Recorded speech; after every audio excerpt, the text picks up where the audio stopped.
Welcome to Thoughts Can Change Your Life with me, Reverend Wolak. We're here each and every day as we explore life through the questions we ask. And today, more than ever, it's about choosing freedom. And what is choosing freedom? It's real simple. Choosing freedom is simply choosing to be authentic. Choosing freedom is to be you. Choosing freedom is to not subordinate yourself to anyone else. Choosing freedom is to know who you are, to accept who you are, and to be who you are in the world. I don't know how it can be any simpler than that, but that's something that we seem to not do. You know, in studying the chakras, deeper study of the chakras, the solar plexus, the chakra number 3, which is at the belly button, it's the chakra where if you have blockage there, or it's not connected, it's not deep, it's not activated, guess what you have? Fear of the approval of others. So I ask you the question, are you afraid of what other people are going to think about you? Are you really afraid of what other people think about you? You see, that is one of the biggest things that empaths struggle with. Empaths want to be so much of service. They feel so much of everyone else that they're afraid that they won't please everyone. They're afraid that other people will not approve of them. And the job of the empath is to simply find ways to protect themselves from that, to stop themselves from really caring what other people think. Because you can't change what other people think. Do you get that, gang? We fear what we cannot change. Well, that's silly. If you can't change it, don't fear it. Focus somewhere else. Do something else. Be someone else. I took a test yesterday. Am I an empath? And the answer is no. Am I empathic? The answer is yes. Because for the most part, do you notice I'm saying for the most part, I'm really not concerned with other people think about me. If I do get upset, it's for a very, very, very short period of time. I've learned to understand that everyone else is looking at you through their filters, through their perceptions. And by God, you're never going to know what their filters and perceptions are. Ergo, you're never going to be able to meet their expectations. And why would you care? Why would you try to meet anyone else's expectations? You're living a life, and that life that you're living is your life, and that life that you're living that's your life is the only life you've got. And it doesn't matter what other people think when you're living your life. It matters what you believe about your life. And that's where all our questioning should be. That's why I talk about thoughts can change your life. What are those thoughts that can change your life? Well, who am I? What juices me? What gives me great inner satisfaction? Who can I be that when I'm being that, I'm bringing my greatest gifts to the world?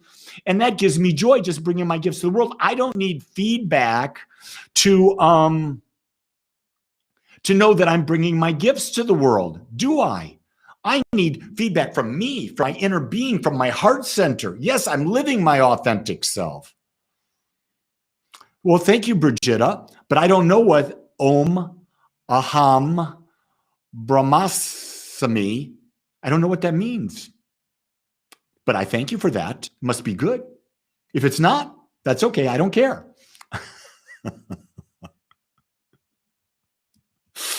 And then Sandy's quite the clown. She goes, I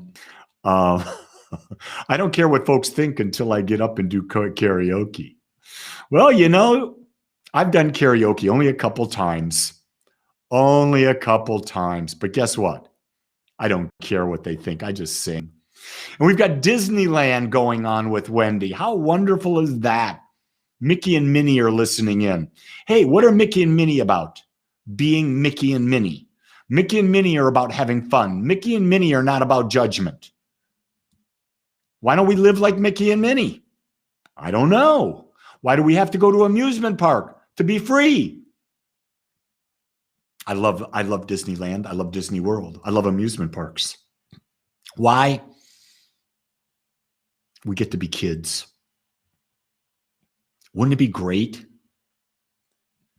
If we woke up every day and we chose to be kids, oh my God, our lives would be playful. How many of you out there know how to play? Last night, we had a FaceTime with Claire. She's not quite 3.5, but getting close to 3.5. And I'm telling you, when we have a FaceTime with Claire, normally it's in the evening, and it's when she's doing her bath. And I'm telling you, do we play? Oh my God, the things that we come up with, I don't even want to say.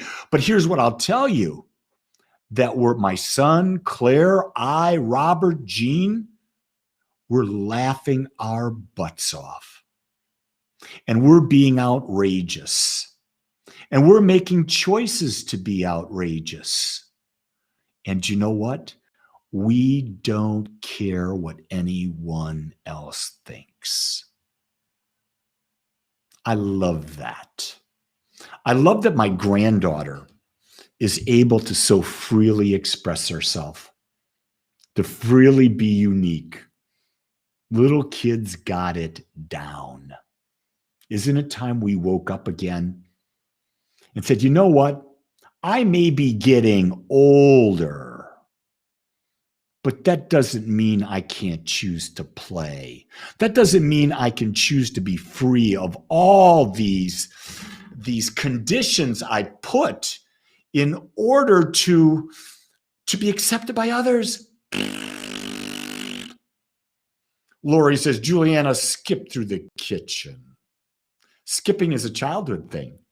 I know.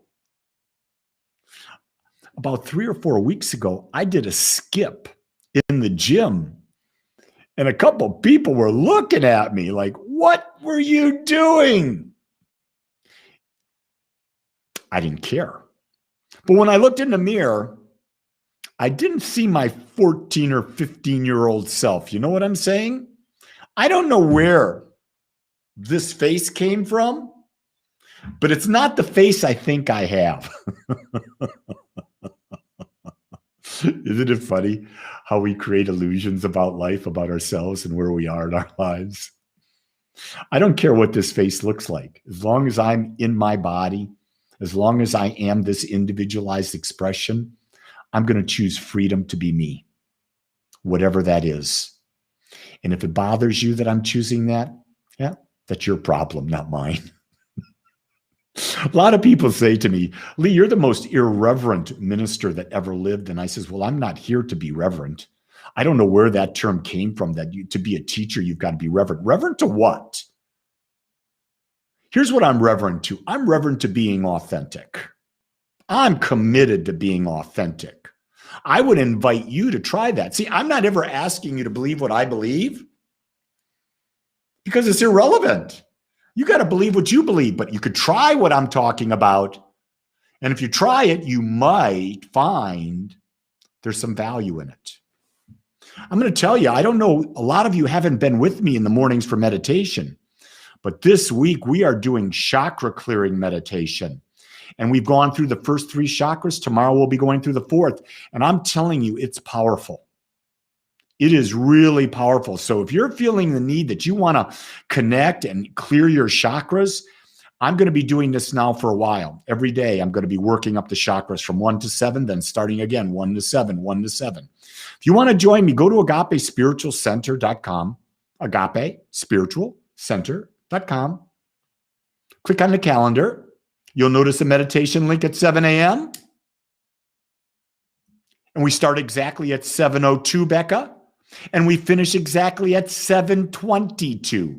So we're in meditation for 20 minutes. Certainly 20 minutes. Well, wait a second. Rebecca, did you just see what you wrote? You said, it's close to my time to log in.